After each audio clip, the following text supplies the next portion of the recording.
My name is Lauren Hayes. The night my husband shoved me into our kitchen cabinet, the glass spice jars exploded like tiny grenades across the tile. And my mother didn't ask if I was bleeding.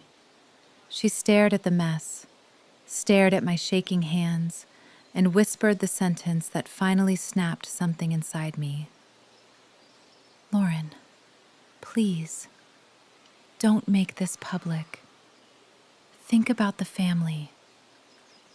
My 7-year-old son, Eli, was standing in the hallway in Spider-Man pajamas, eyes huge, mouth open like he couldn't decide whether to cry or disappear.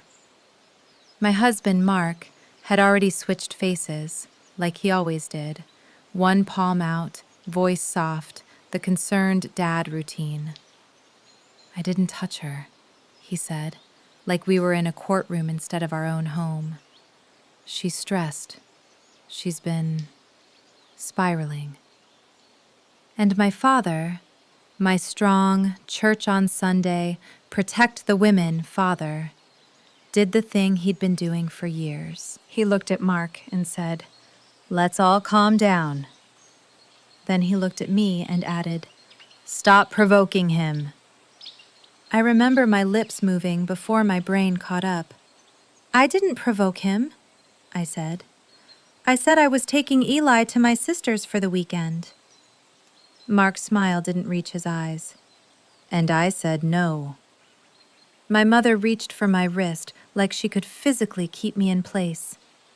"Lauren, honey, if you leave tonight, people will talk. You know how they are. The school, the church, your job, Eli's friends' parents." My hands were still trembling, but not from fear anymore. From something hotter. Something that had been building every time I covered a bruise with concealer. Every time I laughed a little too loudly at a joke Mark made at my expense. Every time I told myself, he's not always like this. Behind me, Eli sniffed. I felt the sound of his breath hit my back like a plea. Mark lowered his voice, made it intimate, like we were sharing a secret. "Lauren, don't embarrass yourself. You're emotional. Sleep it off." My father's jaw worked like he was chewing on his pride. "Lauren, sit down." I looked at my parents, both of them, standing in my kitchen, surrounded by broken glass and lies, acting like the biggest danger in the room was my mouth. And I realized something with perfect clarity. They were not scared for me. They were scared of being seen. So I bent down, slowly, and picked up one of the shattered jars. The label said, cinnamon. My fingers bled a little as I scooped it up. I held it out, palm open, and said, "Do you see this? Do you see what he did?" My mother's eyes flicked to my blood, then away, like looking too long might make it real. Mark sighed like I was a stubborn child.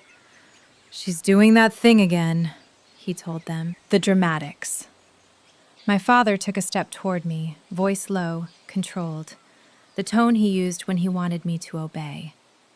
"Lauren, you are not going to drag this family into some ugly divorce circus." Something in my chest went quiet, not calm, cold. I set the glass down and said, "I'm not dragging you anywhere. I'm leaving. Eli and I are leaving." And that's when my mother's face tightened, and she said the cruelest thing she has ever said to me. "If you walk out," she hissed, "you'll be the woman everyone pities. The one who couldn't keep her home together. Don't you dare turn Eli into a broken home statistic just because you're angry." Eli made a small sound, half sob, half gasp. Mark's eyes flashed with satisfaction, because that was the point. He didn't just want me trapped. He wanted me isolated. He wanted my own family to help hold the door shut. I turned to my son. "Buddy," I said, gentle. "Shoes on." My mom grabbed my arm harder. Lauren, stop! You're blowing up your life! I leaned close enough that she could smell the cinnamon and the blood. You want a quiet family? I whispered. Then stop siding with the man who makes our house a war zone. For a moment, nobody moved. Even Mark, even my father. Then Mark stepped forward, voice sharpened, the mask slipping. Try it, he said. Try leaving. You won't last a week. You don't even know how much you need me. My father's voice cracked like a whip.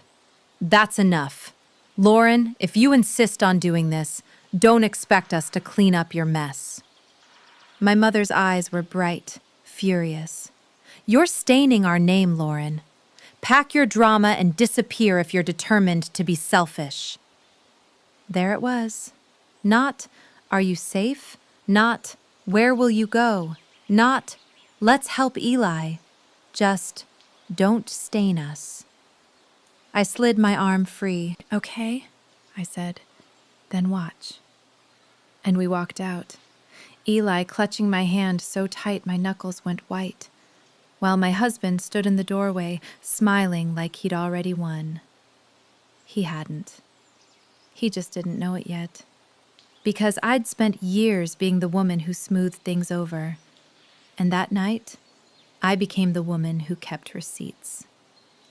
I wasn't always the kind of person who planned a legal strategy in secret. I used to believe love was something you survived, like a storm.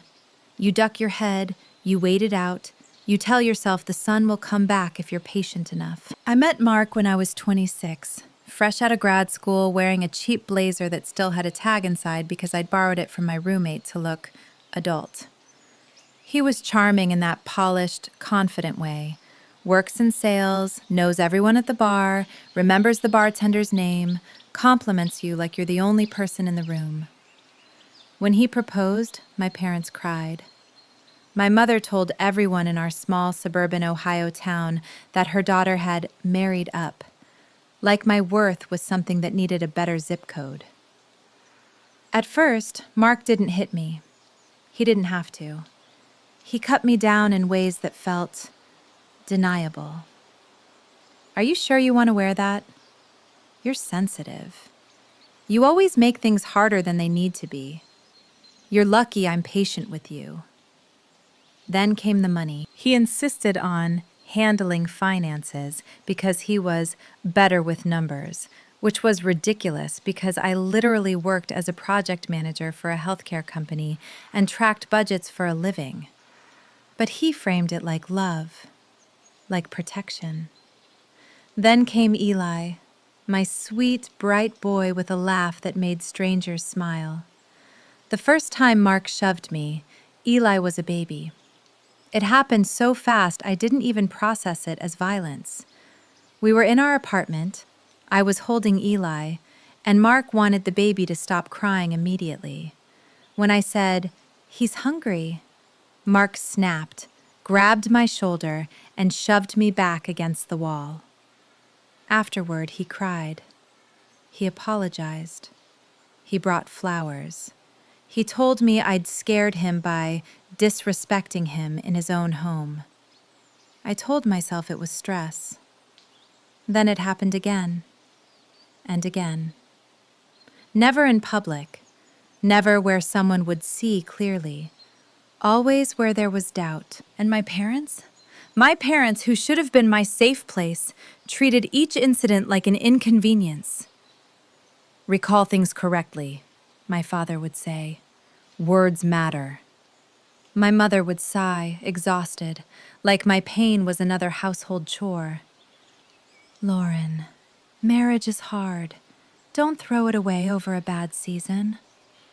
A bad season, like bruises were weather. By the time Eli was in first grade, I had a system. I kept long sleeves in my car. I kept extra concealer in my work bag. I learned how to smile at school pickup while my rib ached from where Mark had elbowed me the night before. Hard enough to make a point, but not hard enough to leave a dramatic mark. And I learned the most dangerous part. Mark didn't need to break my body to control me. He just needed to convince everyone else that I was the problem. So when I walked out that night with Eli, I didn't just leave a husband, I left a narrative. And I knew Mark would fight to get it back, because in his world, I wasn't a person. I was proof of his success, a wife, a mom, a respectable image. And if I left, the image cracked. People would look. So he would do anything to stop them from seeing what he really was. And my family who cared more about what people think than what their grandson was watching, would help him if I let them. I didn't. That first night, I drove straight to my sister Nina's apartment on the other side of Columbus. She lived in a second-floor walk-up that always smelled like coffee and laundry detergent. She opened the door in sweatpants, hair up, sleepy, then saw my face. She didn't ask questions first. She took Eli from my arms like she'd been waiting for this moment, hugged him, kissed his head, and said, "Hey, bud, you want to pick a movie?" Then she looked at me and said, "Bathroom's to the left. I'm going to make tea. You tell me what you need when you're ready." I stood in her bathroom under bright vanity lights and finally looked at myself. There was a red mark on my shoulder, a thin line of blood on my finger from the glass. My eyes were puffy, but not from crying, from holding everything in. I turned the faucet on, washed my hands, and watched the water run pink. Then I pulled out my phone. I didn't call Mark. I didn't call my parents. I searched. Family law attorney, domestic violence, Columbus, Ohio, custody. And for the first time in a long time, I felt something like control. The next morning, Mark started calling, then texting, then calling Nina, then calling my mother. By noon, my mother was at Nina's door. She didn't come alone.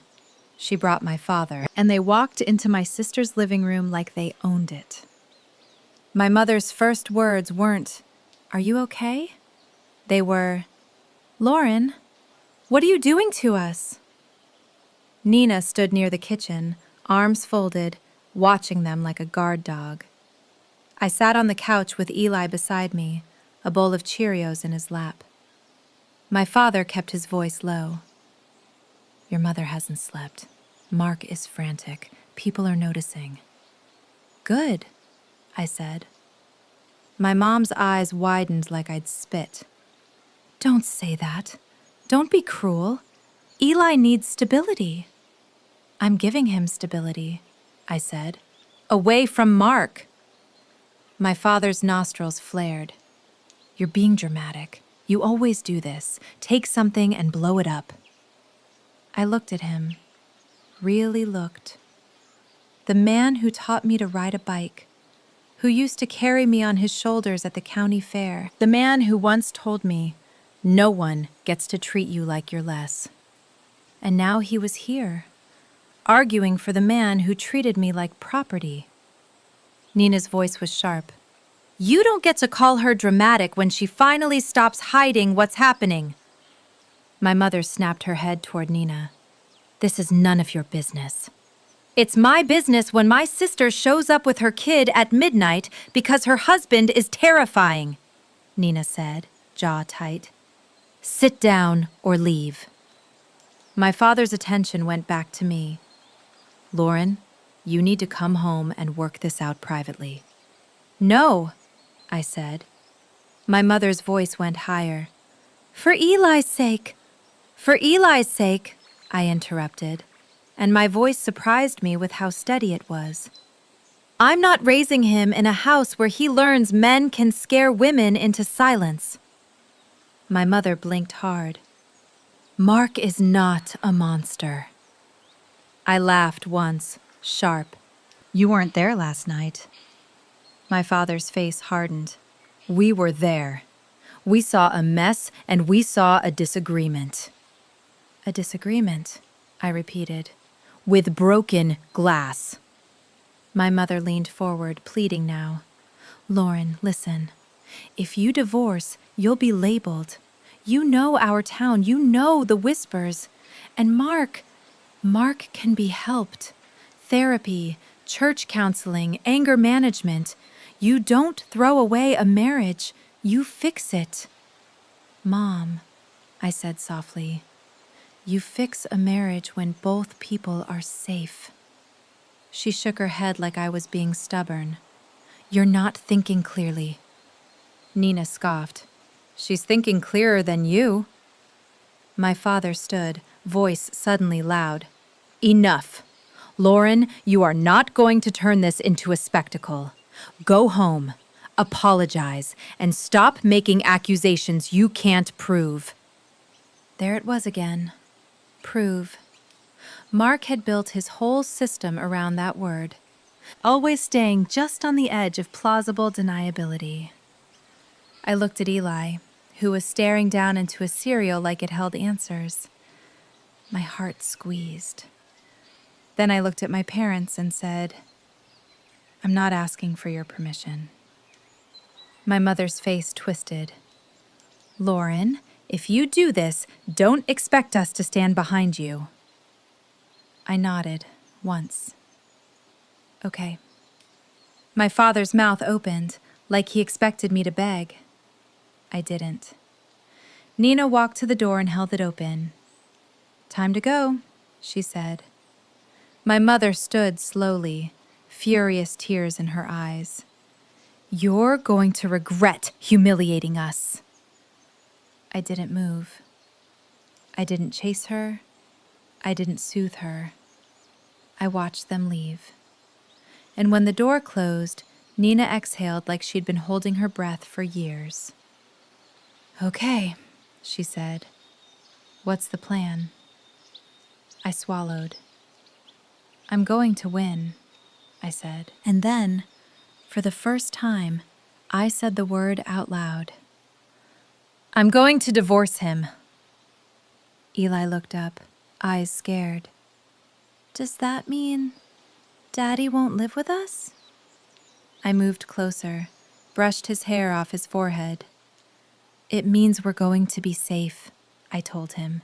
And we're going to have a home where nobody yells and nobody scares anybody. His lip trembled. Will Daddy be mad? I held his face gently. Daddy's feelings are not your job. Nina's eyes softened. We'll get you a good lawyer, she said. A real one. I already had a name. That afternoon, while Eli was at Nina's dining table coloring, I met with Monica Patel, a family law attorney in a bright office with a bowl of peppermints on her desk and a calm voice that didn't flinch when I said the words I'd been afraid to say. He puts his hands on me, I told her. Not every day, not always visible, but enough that I'm afraid.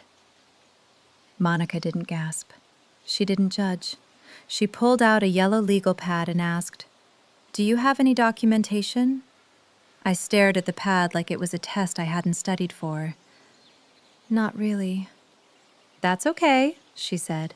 We can build it, but you have to understand something. Custody cases can get ugly, especially when the other parent cares more about control than co-parenting. We need evidence and a safety plan. We need to be strategic. Strategic. That word landed like a handrail.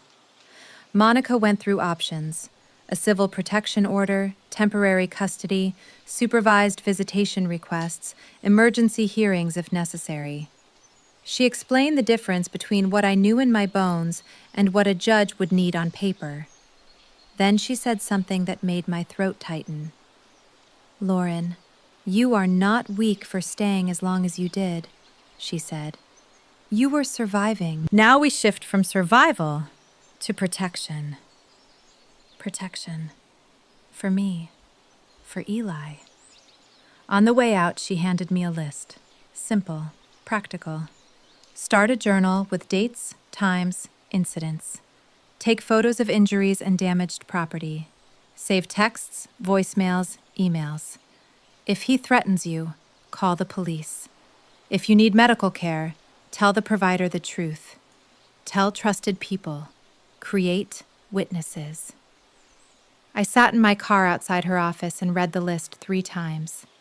It felt weird to turn my life into evidence. But then I thought of Eli's face in the hallway, and I thought, if I don't do this, he grows up thinking this is normal. So that night, after Eli went to sleep in Nina's spare room, I opened a note on my phone and typed my first entry. Date, time, what happened, who saw. And then I kept going. Not because I wanted revenge, because I wanted a record. Mark didn't wait long to retaliate. The next day, he showed up at Eli's school. He wasn't allowed to take him. There was no custody order yet. But Mark didn't need to take Eli to do damage. He just needed to plant fear. The school secretary called me. Mrs. Hayes, your husband is here. He says there's been a misunderstanding. I drove like my tires were on fire. When I got there, Mark was in the front office smiling at the receptionist, charming, clean cut, holding a stuffed dinosaur like he was Father of the Year. He saw me and his face lit up. Too bright, too rehearsed. There you are, he said. Baby, we need to talk. I kept my voice calm. You shouldn't be here. He turned to the receptionist. See? She's acting like I'm dangerous. The receptionist looked uncomfortable. Mark had that effect. He could make strangers feel like they were part of a story. I leaned forward slightly, lowering my voice. Leave. Now. Or I'm asking the school resource officer to escort you. His smile tightened. You're really doing this? Yeah, I said. I am. His eyes flicked to the hallway where Eli's classroom was, then back to me. He leaned closer, voice a whisper only I could hear. You think anyone's going to believe you? He murmured. Your own parents don't. My stomach dropped, but I didn't let my face show it. I said, We'll see. Then I turned to the receptionist. Please note in his file that he came without notice, I said, and I'd like a copy of the visitor log. Mark's eyes flashed. He backed away slowly, raising his hands like I was attacking him. Fine, he said loudly. I'll go. I just want my son. He walked out with the dinosaur still in his hand, like a prop. In the parking lot, he paused beside my car. Lauren, he said, voice normal again, almost gentle. Come home. We can fix this. I didn't answer. His gentleness evaporated. He leaned down toward my window, and his voice went dark. If you take my son from me, he said, I will make sure you lose everything. My hands gripped the steering wheel. I looked at him, really looked, and something in me took a mental picture. Then he stepped back, smiled again, and walked away. That night, I wrote it down, exact words, exact time, and I started doing something else, too. I started telling the truth to people I trusted. Not everyone, not the whole world, but enough. Nina knew, Monica knew, my closest friend from work, Jess, knew. Jess didn't ask for juicy details. She said, I'm going to keep screenshots of anything you send me, just in case. And when Jess said that, I felt my spine straighten. Because Mark could twist my words, but he couldn't twist a screenshot. The first time I went back to the house was with a police escort. Monica arranged it. It felt humiliating, walking into my own home with an officer behind me, while Mark stood in the living room pretending to be confused. But Monica told me, this isn't about pride. This is about safety and documentation. Mark tried to act calm. Lauren, why are you doing this? You're scaring Eli. Eli wasn't there. Nina had him. Mark knew that. He just liked saying things that made him sound like the reasonable parent. I kept my eyes on what I needed. Passports, Eli's birth certificate, my laptop, clothes, a shoebox of important documents. Mark followed me from room to room like a shadow. "You can't keep him from me," he said. "I'll call your mom. She'll tell you how stupid this is." I didn't respond. He moved closer, low voice. "You're not brave, Lauren. You're stubborn, and stubborn women get hurt." The officer's eyes flicked toward him. "Sir," the officer said, firm, "you need to give her space." Mark smiled, innocent. "Of course. I'm just emotional." I wanted to scream. Instead, I did what Monica had told me. I kept moving. I kept collecting. I kept breathing. And when I walked out with my arms full of my life, I didn't look back. The legal process started like a slow grind. Temporary orders, filing paperwork, serving Mark, scheduling hearings. Monica filed for temporary custody and requested supervised visitation until the court could assess safety. Mark responded with a counter motion claiming I was alienating Eli and fabricating abuse due to postpartum anxiety that magically still applied 7 years later. He also had my mother write a statement. My mother. I got the email from Monica. "He submitted an affidavit from your mother." My hands went numb as I opened it. My mother wrote that Mark was a good provider, that I was emotional, and that divorce would damage Eli. She never wrote, "My daughter is bruised." She never wrote, "My grandson is scared." She wrote about reputations like they were fragile glass. I sat on Nina's couch and stared at the screen until my eyes burned. Nina sat beside me, silent, furious. Finally, she said, "They picked a side." And I whispered, "I know." The breaking point, the moment the whole thing shifted from painful to unignorable, didn't happen in court first. It happened at Thanksgiving.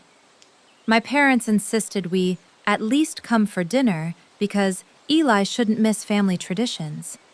They promised Mark wouldn't be there.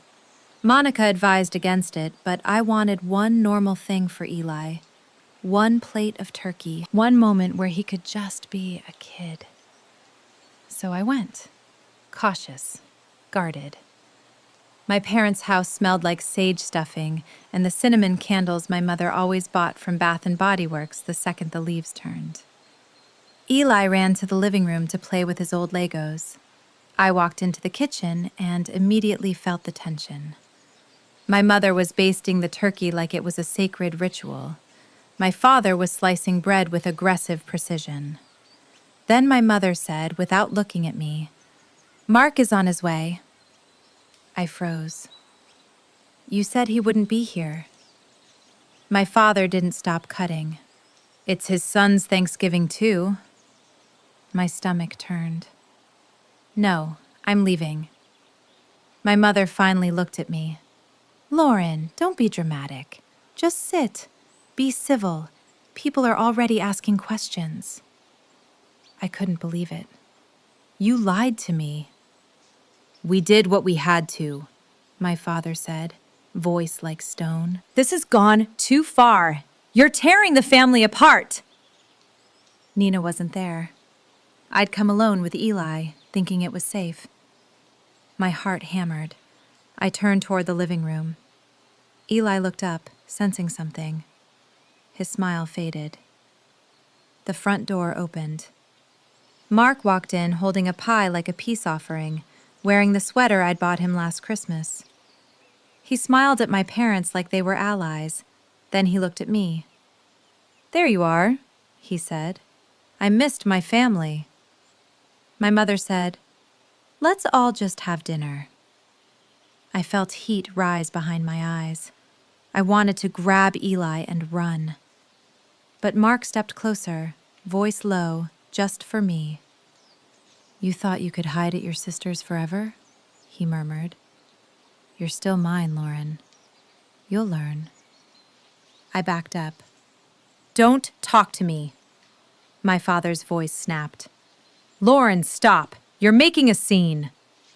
Mark lifted his hands, innocent again. "I'm not doing anything." My mother's face was tight with panic. Please, we can't have neighbors hearing." That sentence, "neighbors hearing," lit me up like gasoline. I turned to my parents, and the words that came out were sharp, shaking, real. "You set me up," I said. "You invited the man who hurt me into your home because you're more afraid of gossip than you are of him." My father's face went red. "You are not going to accuse him in my house." Mark's voice was sweet. "Lauren, you're upset. Let's talk upstairs." Eli stood up, small, confused. "Mom?"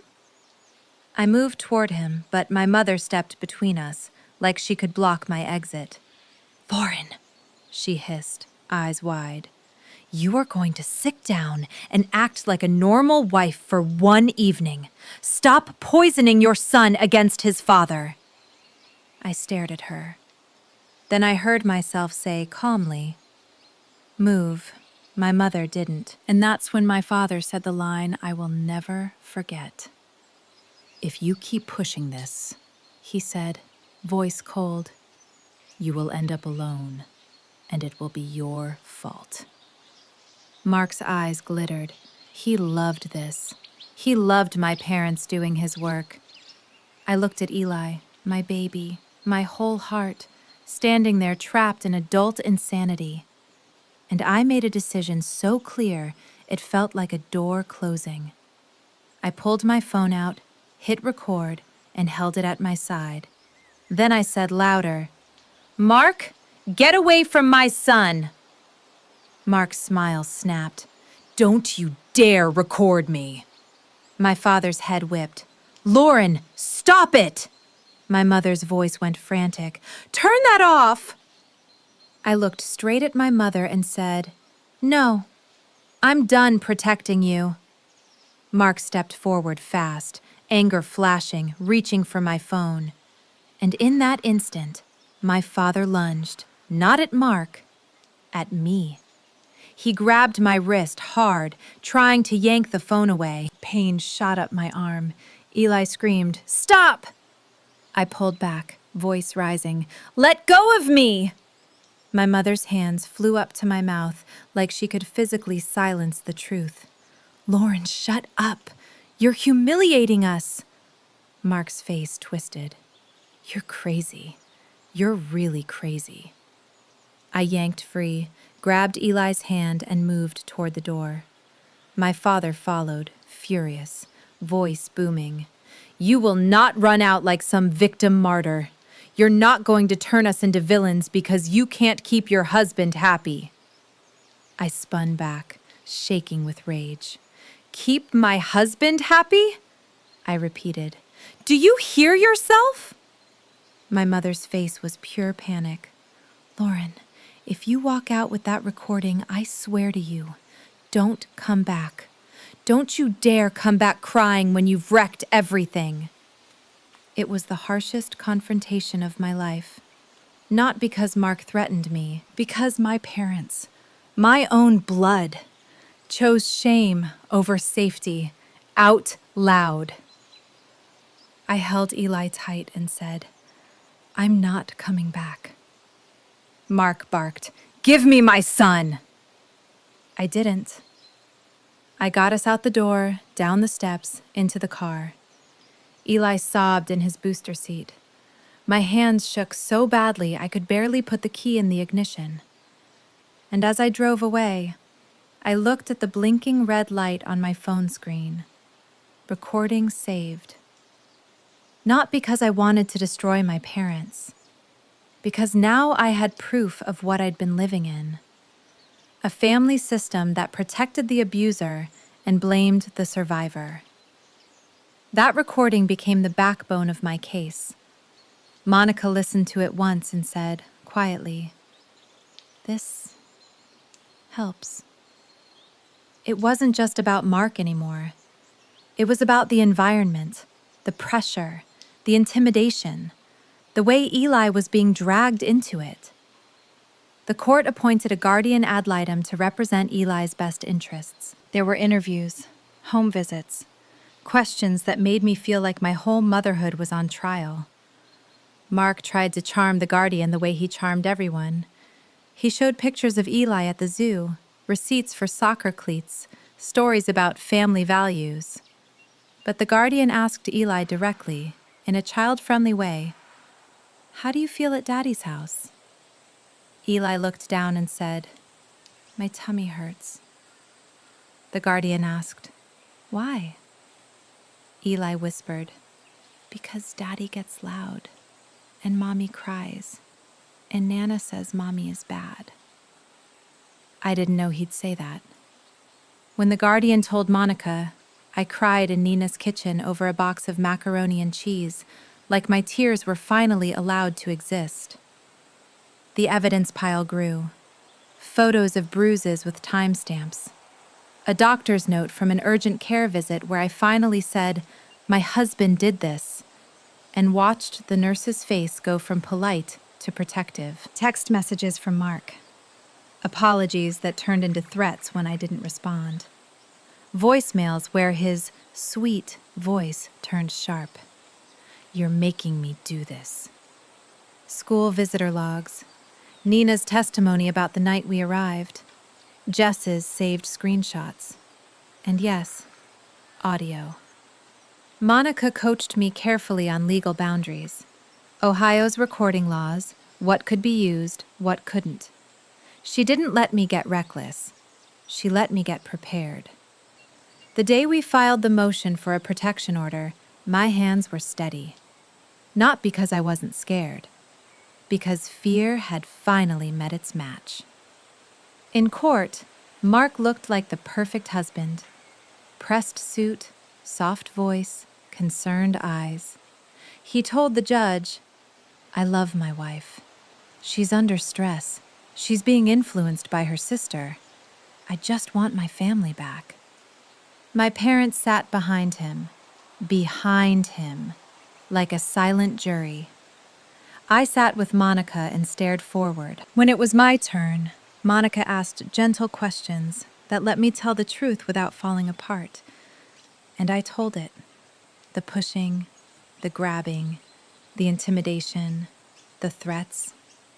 Then Monica played the Thanksgiving recording. Not the whole thing, just enough. My father's booming voice, "You're not going to turn us into villains." My mother, "Shut up! You're humiliating us!" Mark, "Give me my son!" The judge's face changed, not dramatically, not like a TV show, but in a way I'll never forget. His expression tightened, his eyes sharpened, like he was finally looking at the right person. Mark's attorney objected, tried to minimize, tried to reframe, but the judge granted a temporary protection order and temporary custody arrangement that kept Eli primarily with me and required supervised visitation for Mark until a full custody hearing. Outside the courtroom, my mother approached me. Her face was pale, shaken but still stubborn. "Lauren," she said, voice trembling, "you didn't have to do that." I looked at her and said, "I did. Because you wouldn't." Then I walked away. The divorce stretched for months. Depositions, financial disclosures, mediation attempts that felt like Mark trying to negotiate my freedom like a business deal. He offered money. He offered apologies. He offered promises. Then, when I didn't budge, he offered cruelty. At one point, he texted, "I'll make sure Eli hates you." I forwarded it to Monica. She replied, "Good. Keep sending." The custody evaluation included home visits. The evaluator came to Nina's apartment, observed my routine with Eli, noted his calmness, his comfort, then went to Mark's place, our old home, where Mark had staged a perfect dad environment like a catalog photo. But you can stage furniture. You can't stage a child's nervous system. Eli clung to me after visits. He had nightmares. He wet the bed, something he hadn't done in years. Monica had me document it. Pediatrician notes, therapist notes, patterns. When the final hearing came, I wore a navy suit and flat shoes and a necklace Eli had made me out of beads. My hands didn't shake. Mark's attorney tried to paint me as unstable. Monica countered with evidence, chronology, corroboration. And then Monica did the thing that changed everything. She called my mother to the stand. My mother looked terrified walking up there. She avoided my eyes. Monica asked simple questions. "Mrs. Hayes, were you present the night of the incident in your daughter's kitchen?" "Yes." "Did you see broken glass on the floor?" "Yes." "Did your daughter have blood on her hands?" "Yes." "Did you ask if she was injured?" My mother's mouth opened, closed. "No." "Did you ask why she was bleeding?" "No." "Did you tell her not to make it public?" My mother swallowed hard. I told her to think of the family." "And at Thanksgiving," Monica said, "did you tell your daughter to shut up and accuse her of humiliating you?" My mother's eyes filled. "I didn't mean it like that." Monica's voice stayed calm. "But you said it." Silence. "Yes," my mother whispered. Monica nodded and stepped back. My mother looked at me then, finally, and I saw something in her eyes that looked like regret. But regret doesn't rewind time. It doesn't unteach a child what he heard. It doesn't erase the way my father had grabbed my wrist. It doesn't undo the years of silence. The judge issued the final orders a week later. I still remember sitting at Monica's desk, heart pounding, as she read the outcome. The divorce was granted. I was awarded primary residential parent status. Mark received a structured visitation plan that began supervised and could only expand based on documented progress, therapy compliance, and the court's review. I didn't scream. I didn't collapse. I just sat there, air leaving my lungs like I'd been holding it for years. Then Monica smiled at me, small and proud. "You did the work," she said. On the drive home, Eli sat in the back seat humming to himself, swinging his legs, peaceful in a way I hadn't seen in a long time. At a red light, he said, "Mom? Yeah, buddy? Does this mean we don't have to be scared anymore?" My throat tightened. I blinked hard. "It means," I said, "we get to build a home where scared doesn't live." That winter, Nina helped me find a 2-bedroom townhouse near Eli's school. It wasn't fancy, but it had a tiny backyard where Eli could kick a soccer ball and a kitchen where nobody walked on eggshells. The first night we slept there, Eli asked if he could put his Spider-Man poster on the wall. I let him tape it crooked. I didn't care. I stood in the doorway of his room while he fell asleep and listened to the quiet. No stomping, no slammed doors, no sharp voice behind me, just peace. My parents didn't come around for a while. My mother sent texts like, "Hope you're well." My father sent nothing. At first, it hurt. Then it didn't, because I started to understand something I wish I'd learned earlier. Family isn't the people who demand your silence. Family is the people who don't ask you to bleed quietly. A few months later, my mother showed up at my doorstep alone. No drama, no performance, just her, holding a small bag of Eli's favorite cookies. Her eyes were tired. "Can we talk?" I didn't let her in right away. I stood on the porch and made her meet me where I was. She looked down at her hands. "I thought I was protecting him," she said. "Protecting all of us." I didn't soften. You were protecting an image. Her shoulders sagged. I know. There was a long pause. Then she said, voice small, I'm sorry I failed you. It wasn't a magic fix. It wasn't a movie moment.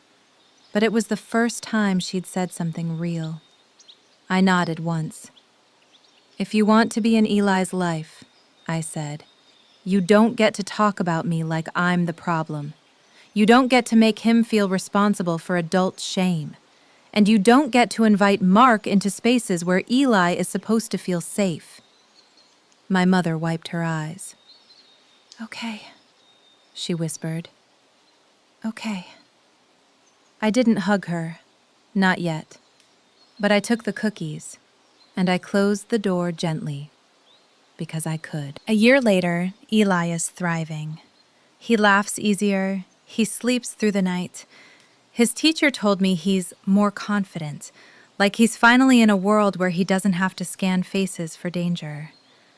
I'm thriving too. Not in a glittery, perfect way, in a real way. I rebuilt my savings. I stopped flinching at loud noises. I started running again, early mornings when the air is cold and the sky turns pink over the neighborhood. Sometimes I still get angry, at Mark, at my parents, at myself for waiting so long. But anger doesn't own me anymore. It fuels me toward boundaries, toward clarity, toward a life where my son learns what love actually looks like. Safe, steady, respectful. And if anyone ever asks why I didn't just make it work, I have a simple answer now. Because my child deserved more than a two-parent illusion. He deserved a home where his mother wasn't afraid. And so did I. Message I live by now. If a good reputation requires your silence, it's not reputation, it's a cage. And you don't owe anyone your life just to keep their story pretty.